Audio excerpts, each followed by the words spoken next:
Welcome back to our workshop. Today I'm going to teach you about a level 2 woodworking repair. And that's a woodworking repair where you've got a break in the wood and you need to put that back together again. This is a mahogany chair that has some sentimental value for the customer. And there are two problems with it.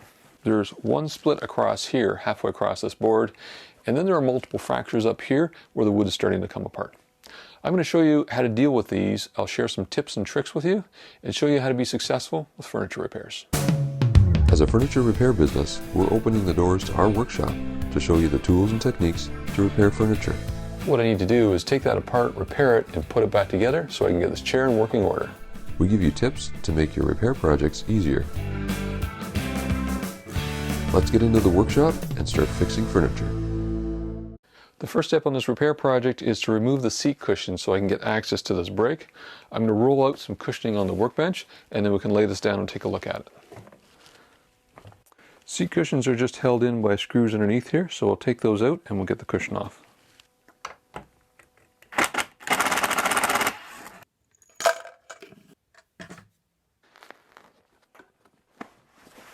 So with the cushion out of the way, we now have access to this broken part here, and it's really loose.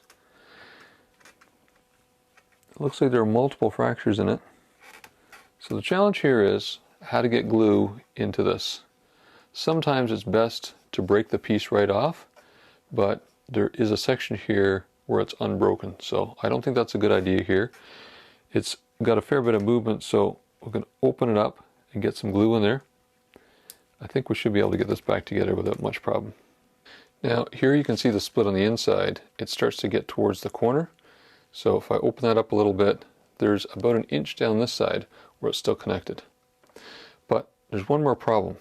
I can't just glue this part here because the top of the arm is loose as well. And you can see here, it's wiggling. So this is loose. I can't just glue the bottom part and ignore this. This is part of the problem. So I think I do need to take this apart. Just taking a closer look at the base here, I've also noticed that this is wobbly. So I need to take this apart and the rocker apart. So this half of the chair needs to be disassembled. I'm going to cover up the seat cushion just to protect it before I move on to anything else. Last thing I want is a drop of glue or something getting on top of that seat cushion. Now to take things apart, best thing to use is a spreader clamp. And that's a clamp where you can take off one end, put it on the other, and you change it from clamping power to spreading power. So I'm going to start here and see how this separates. So you can see that opening up here, that's good. But because this wood is connected here, it doesn't want to come apart. I'm going to see how far I can get before it's going to break.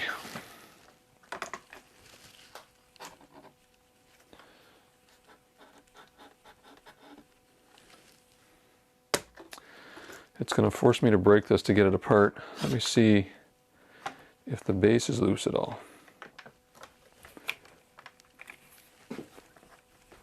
No, we've got a good solid connection here.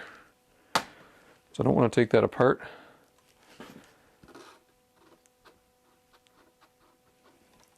But I think in order to fix this, I'm going to have to break this.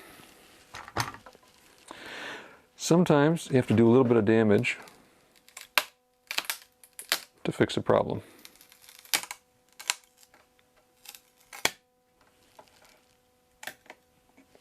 Okay, so that's off.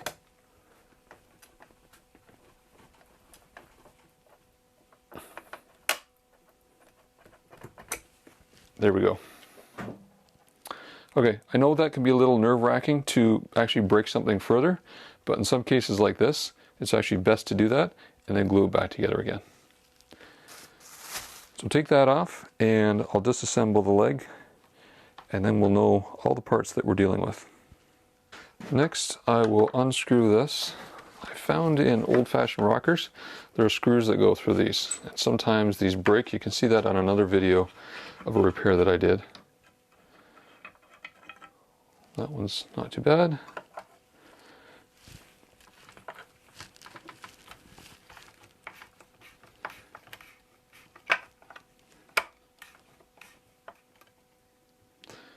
So this joint here is tight, this one is loose, so I'm going to put the screw back in here and just leave this one intact. So I've got a disconnection here. Now I can pull this apart. You can see that this is wiggling, but it doesn't want to come apart. So one way to deal with this is to use a shim. This is maple, really hard maple. And I just stay away from the leading edge there. But what I'm going to do is work it in here and use the leverage of the maple wedge to help pull it apart.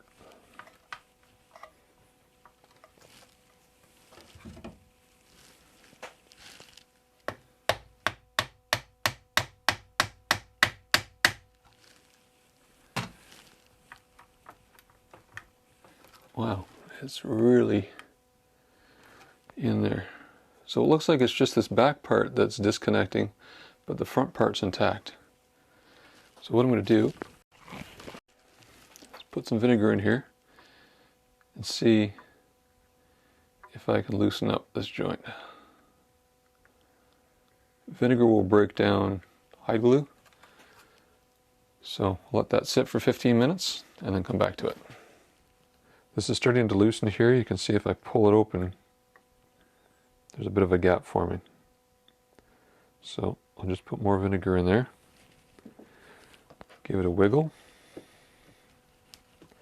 and get more of that vinegar down into the crack. Okay, it's become a little bit more loose. Now, I don't normally recommend using a mallet, but in this case, sometimes a slight jolt is what's needed. There, you can see it opening up. So I'm going to stick this wedge in here. See if I can use it to pop this side out. It's coming out just a little bit. So there's a bit of a gap there. I'll knock it back this way. So now that this is a larger gap, I'll grab another wedge, put it in here, again away from that front visible section, just in case it chips off some wood. And I'll drive this in and see what happens.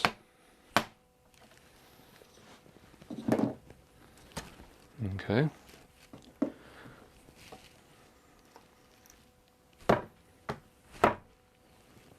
So you can see now there's a gap here, and there's a dowel here and here. So I just need to soak those dowels with a little bit more vinegar and it'll come apart.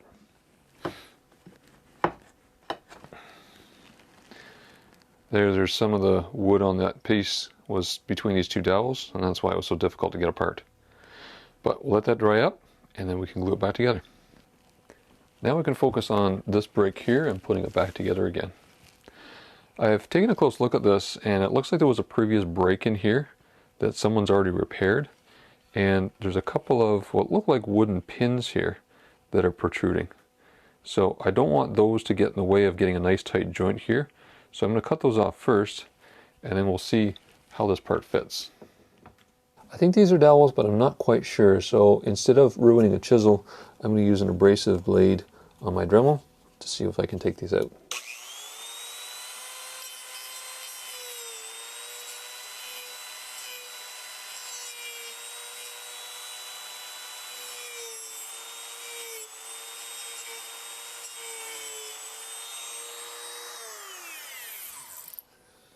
Yep, it looks like it was wood. Be sure to go to our website and subscribe to our newsletter for links to new videos, workshop tips, and more. Now back to fixing furniture. The key to successfully lining up a break like this is to deal with all these little pieces. You've got two choices. You can either make sure they fit well and glue them down as you're assembling everything, or you can pull them out to avoid any entanglement. Now with mahogany, the grain is fairly straight. I've had some challenges with oak when I've done this, but you just need to make sure that any loose fibers you pull out, or make sure you get glue behind so that everything's going to come together well. I'm going to do a test fit. I'll put the dowel in the arm here first. and see how this comes together.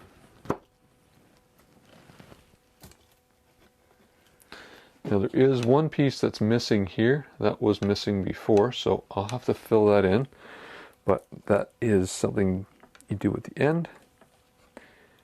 And because this is split uphill this way, I'm going to push it down and then drag it this way to get the fibers to mesh together. Now this is sticking up a little bit proud, so there's something binding there. I need to take that apart and make sure I understand what that is and get it out of the way. So over here where it's not coming down, there's actually a valley in here, and there's a part sticking up right here. So I think what I'm going to do is pull that one out. That one is almost the dimension of a matchstick, maybe a little bit smaller. This one looks like it's going down well. And there's a spot right in here where there's a deep valley, and there's a part sticking up there. So I'm going to pull that one out as well. Let's see how it fits.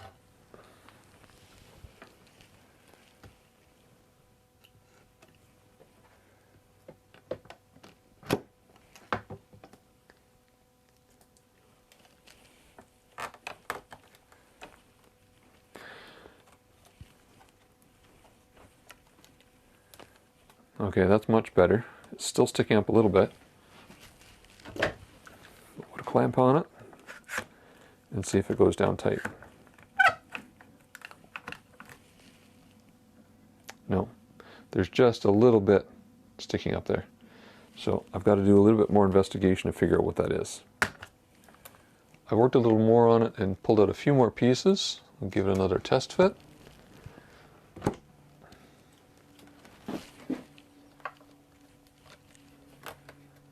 Yeah, that's it. Nice and tight there. Okay, so we're all ready for glue. And I just have to make sure that when I apply the glue, oh, that's tight. I make sure I get it in all these areas where I've got the splinters. So where that's loose, I need to glue underneath. Where this is loose, I need to glue underneath. Because what I want to do is make sure all of this bonds together and there aren't any voids. And that's why I take out as little as possible, because I want all that wood contact there. So when this gets glued, it's rock solid. I use a couple different artist brush when I glue up things. This is a fine one.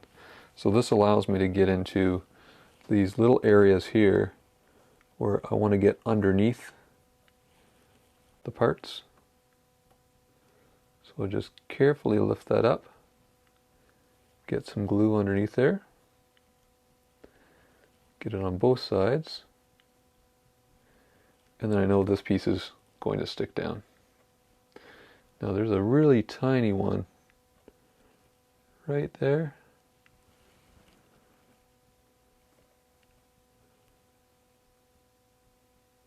Okay, that one's coming off.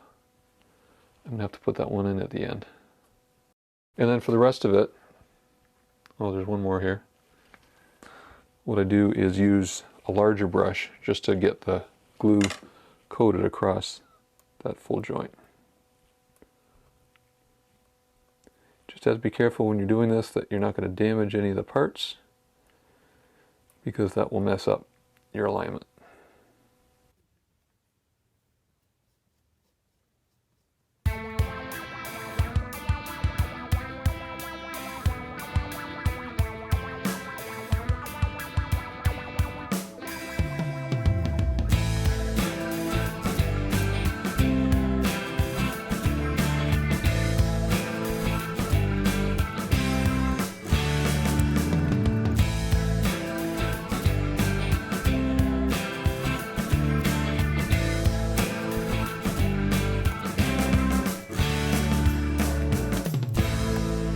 Having glue squeeze out like this is what you're looking for. That means you've got the joint that's fully loaded with glue, and there's enough in there that it's squeezing out the edge. So it's just a matter of wiping that up. And then with the glue that I use Lee Valley's Cabinet Maker's glue. It's easy to wash up afterwards as well.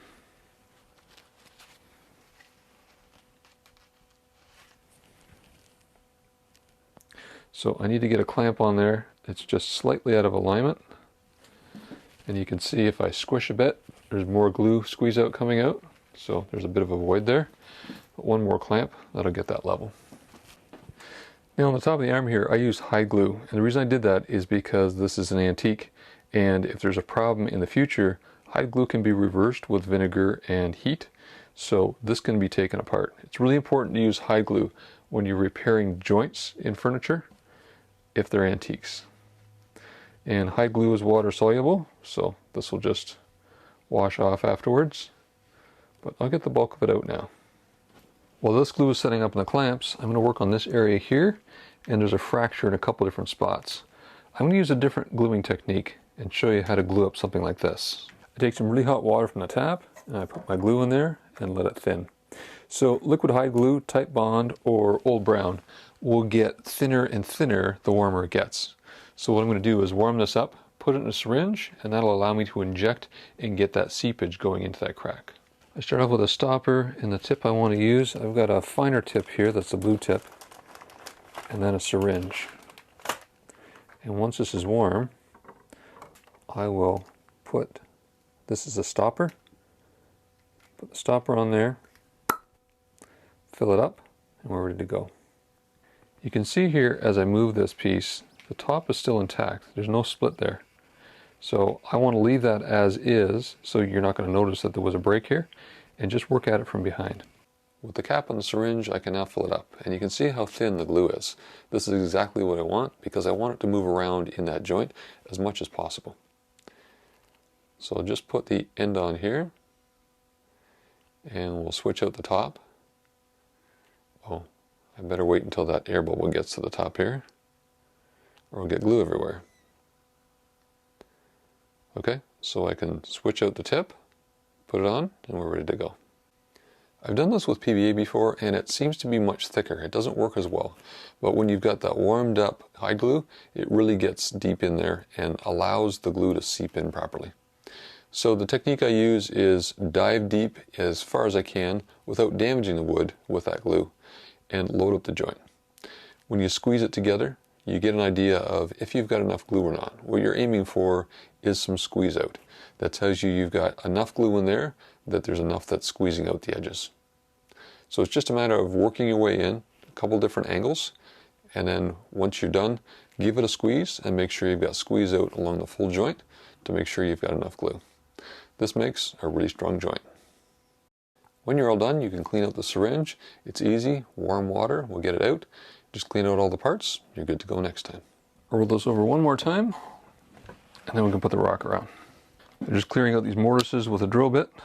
The way to do this is to drill backwards first. That way you're not changing direction of the hole, and then forwards to clean out the glue. So backwards, bottom of the hole, forwards, clear out the glue.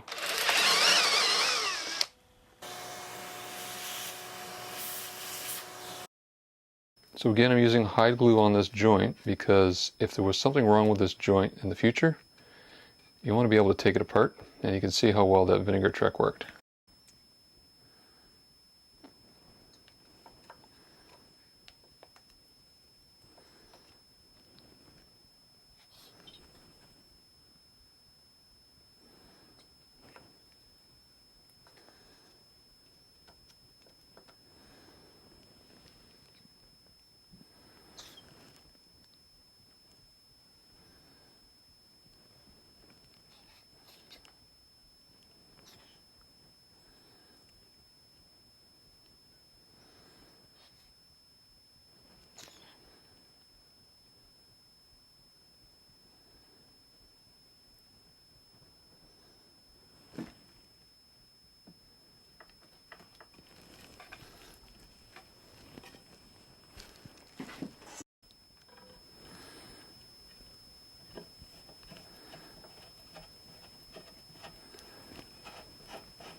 This side doesn't need a clamp, this side does. We'll just squeeze that together and let it dry. The glue's dried and everything, so I can now take the clamps off, And what I'll do is clean out this extra squeeze out here, just the residue from the glue, and we'll see what it looks like. So I just put some water on a shop towel. And the nice thing I like about this Lee Valley PVA glue is that it cleans up so well. Unlike some other glues, the residue almost hardens to a plastic. This doesn't leave any marks on the surface, and it's easy to clean up. Now there are a couple of voids in here. This was a void that was in there before. There's a small one there. So I will have to fill these. Now if we look at the side rail from this angle, you can see there's a bit of glue residue there. And I just need to wipe that up. So this has come together fairly well.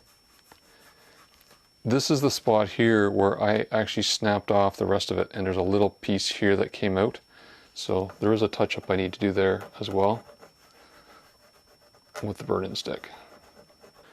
For a hairline crack like this, the best thing to do is use a touch-up marker.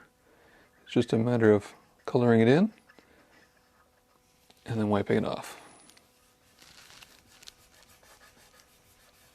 I filled the minor voids in here with a burn-in stick, and you can see an upcoming video I've got that'll be dedicated just to that. And up here, this is where the joint was. The split was across here. So I'll give you a close-up so you can get a better look at it.